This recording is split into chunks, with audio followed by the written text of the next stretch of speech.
নমস্কাৰ আজি 28 সেপ্টেম্বৰ অসমৰ লগতে ভাৰতৰ বিভিন্ন প্ৰান্তৰ পৰা ৰাতিপুৱাৰ কেইবাটাও খবৰ একেলগে যুগুতোৱা হৈছে এই মুহূৰ্তে জনাই আছো এটা গুৰুত্বপূৰ্ণ খবৰ অসম গণ পৰিষদ আৰু ভাৰতীয় জনতা পাৰ্টিয়ে মিলি অসম চুক্তিৰ আত্মাক হত্যা কৰিছে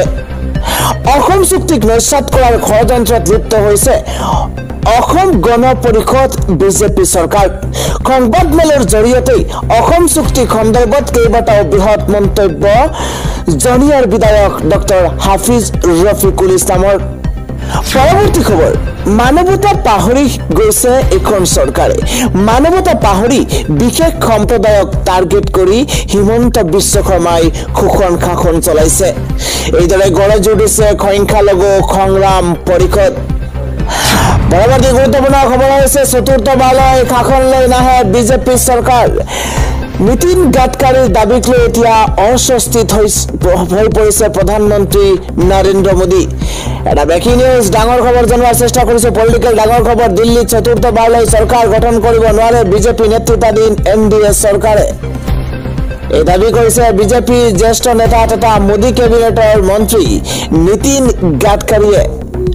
ডাঙৰ খবৰ জনোৱাৰ মুহূৰ্তত চেষ্টা কৰিছো 2029 চনত কেন্দ্ৰত ৰাজপাট দখল কৰিব নোৱাৰে বিজেপিয়ে 2029 চনত কেন্দ্ৰত ৰাজপাট দখল কৰিব নোৱাৰে বিজেপিয়ে 2029 চনত কেন্দ্ৰত বিজেপিৰ নেতৃত্বত এনডিএ চৰকাৰ গঠন হ'ব বুলি দাবী কৰিছিল গৃহমন্ত্ৰী অমিত শ্বাহে 2029 চনত কেন্দ্ৰত বিজেপি নেতৃত্বত এনডিএ চৰকাৰ গঠন হ'ব বুলি দাবী কৰিছিল অমিত শ্বাহে তাৰ বিপৰীতে বিজেপি চতুৰ্থবাৰলৈ শাসনলৈ নাহে বুলি দাবী কৰিছে বিজেপিৰ জ্যেষ্ঠ নেতা নীতিন গাডকাৰীয়ে 2029 চনত নৰেন্দ্ৰ মোদীৰ স্থানত বিজেপিৰ প্ৰধানমন্ত্ৰী পদৰ প্ৰাৰ্থী হোৱাৰ সম্ভাৱনা আছিল অমিত শ্বাহ কিন্তু নীতিন গাডকাৰীৰ পূৰ্বানুমানে চেঁচা পানী ঢালিছে অমিত শ্বাহৰ পৰৱৰ্তী প্ৰধানমন্ত্ৰী হোৱাৰ আশাত আৰু এটা গুৰুত্বপূৰ্ণ খবৰ হৈছে এইবাৰ দেশ জাতিৰ বাবে মই শ্বহীদ হ'বলৈ সাজু যিটো ৰঙৰ গুলি মোৰ বুকুত খুমাব সেই ৰং অসমত থাকিব এই মন্তব্য কৰিছে বীৰ লাচিত সেনাৰ নেতা শৃংখল চলিহাই শৃংখল চলিহাই কয় যে দেশ জাতিৰ বাবে মৰিবলৈ দেশ আৰু জাতিৰ বাবে মৰিবলৈ ভয় নকৰো কেৱল কিমানেই নহয় শৃংখল চলিহাই কেতবোৰ মন্তব্য কৰিছে দেশক লৈ জাতিক লৈ কাহানিও কম্প্ৰমাইজ নকৰো বুলি মন্তব্য বীৰ লাচিত সেনাৰ নেতা শৃংখল চলিহাৰ ব্ৰেকিং নিউজ যদি কোনোবা বাংলাদেশীয়ে মোক হত্যা কৰিম ভাবিছে তেন্তে মনত ৰখা ভাল মই অকলে নমৰো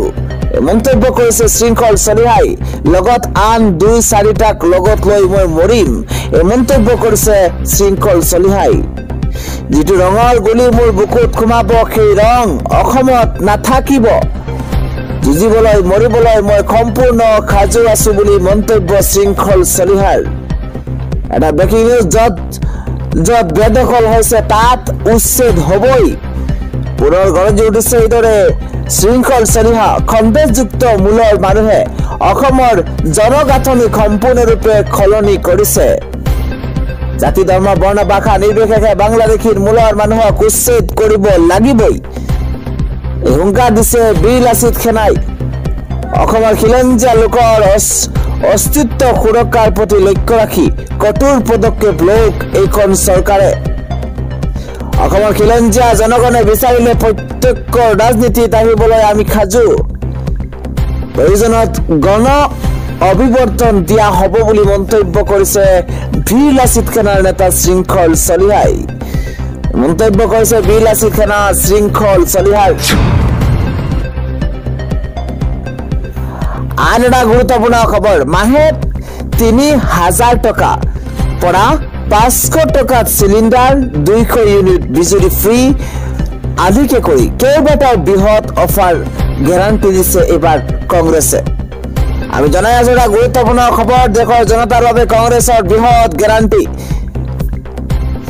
বিজেপিৰ অৰুণোদয় আঁচনিৰ বিপৰীতে কংগ্ৰেছে দিব নলক্ষীমী আঁচনি সিমানেই নহয় বিজেপিৰ 1200 টকাৰ বিপৰীতে কংগ্ৰেছে দিব 3000 টকা সাধাৰণ ৰাইজলৈ 200 ইউনিট বিজুলী ফ্ৰী দিব কংগ্ৰেছে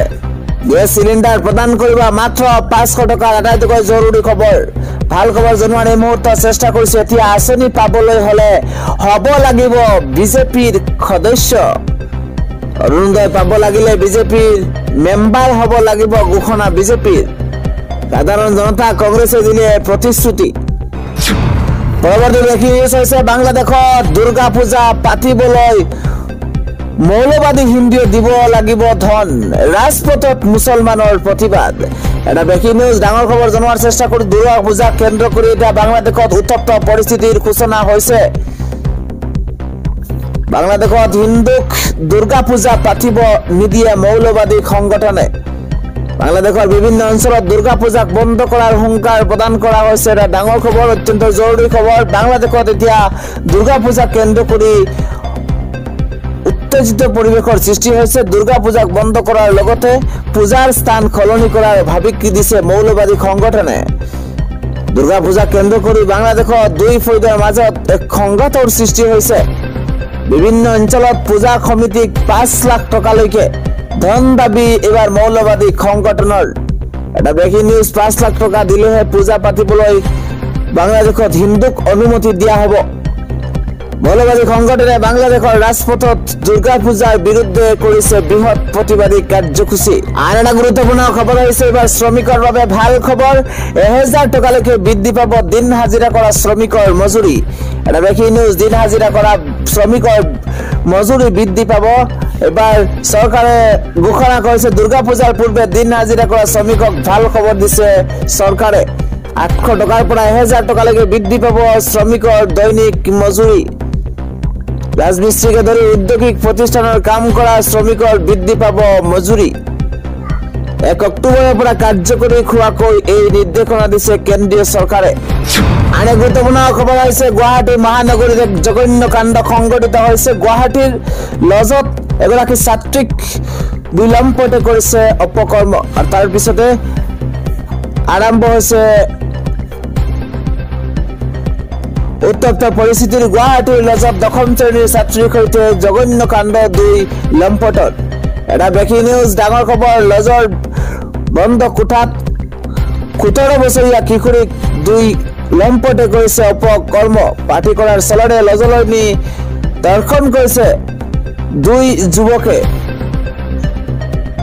যুৱকৰ বিৰুদ্ধে ইতিমধ্যে আৰম্ভ কৰা হৈছে তদন্ত আৰু ইতিমধ্যে দুই যুৱকক আৰক্ষীয়ে গ্ৰেপ্তাৰ কৰিছে ডাউনটাউনৰ এখন লজত সংঘটিত হৈছে এই ভয়ংকৰ ঘটনা আন এটা গুৰুত্বপূৰ্ণ খবৰ কৰ্ণাটকৰ মুখ্যমন্ত্ৰী সিদ্ধাৰামায়াৰ বিৰুদ্ধে দাখিল কৰা হল FIR ডাঙৰ খবৰ এই মুহূৰ্তত জনোৱাৰ চেষ্টা কৰিছো এবাৰ কৰ্ণাটকৰ মুখ্যমন্ত্ৰী সিদ্ধাৰামায়াৰ বিৰুদ্ধে ভূমি কেলেংকাৰীৰ গোচৰ ৰুজু কৰা হৈছে ৰাজ্যখনৰ ৰাজ্যপালে মুখ্যমন্ত্ৰী গৰাকীৰ বিৰুদ্ধে তদন্ত চলাবলৈ দিয়া সন্মতিক প্ৰত্যাহ্বান জনাই সিদ্ধাৰামায়া জনোৱা আবেদন কৰ্ণাটক উচ্চ ন্যায়ালয়ে খাৰিজ কৰিছিল আবেদন খাৰিজ কৰি ন্যায়াধীশ M নাগপ্ৰসন্নাই কৈছিল যে আবেদনখনত উল্লেখ কৰা কথাবোৰৰ তদন্তৰ প্ৰয়োজন মুখ্যমন্ত্ৰী গৰাকীৰ পৰিয়ালৰ মুদ্ৰা ভূমি কেলেংকাৰী গোচৰৰ সৈতে জড়িত কেহে তেওঁৰ আবেদন খাৰিজ কৰা হৈছে ইয়াৰ পিছতে শুকুৰবাৰে সিদ্ধাৰামায়াৰ বিৰুদ্ধে FIR ৰুজু কৰিছে মৈছৰ লোকায়ুক্তই FIRৰ প্ৰতিলিপিও আদালতত দাখিল কৰিব লোকায়ুক্তই উল্লেখযোগ্য যে মৈছৰ আৰবান ডেভেলপমেন্ট অথৰিটি চমুকৈ মুদ্ৰা MUDA মুদাই সিদ্ধাৰামায়াৰ পত্নীক চহৰৰ মাজমজিয়াতে 14টাকৈ স্থানত চৰকাৰী মাটি আবণ্টন দিছিল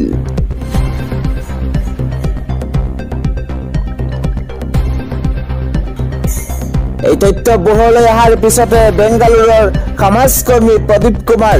TJ আব্ৰাহাম আৰু মহিশুৰৰ সমাজকৰ্মী স্নেহময়ী কৃষ্ণাই মুখ্যমন্ত্ৰী গৰাকী ছত্ৰছায়াত মুদাই সিদ্ধাৰামায়াৰ পত্নীক অবৈধভাৱে ভূমি আবণ্টন দিয়াৰ অভিযোগ তুলি তেওঁৰ বিৰুদ্ধে তদন্ত চলাব লাগে বুলি দাবী কৰি ৰাজ্যপালৰ ওচৰ চাপিছিল। দৰাচলতে 16 আগষ্টত কৰ্ণাটকৰ ৰাজ্যপাল তাৱৰচন্দ গেহলটে 1988 চনৰ দুৰ্নীতি প্ৰতিৰোধ আইনৰ 17A ধাৰা আৰু ভাৰতীয় নাগৰিক সুৰক্ষা সংহিতা চমুকৈ BNSS 2023ৰ 218 ধাৰাত সিদ্ধাৰামায়াৰ বিৰুদ্ধে গোচৰ চলাবলৈ অনুমতি দিছিল।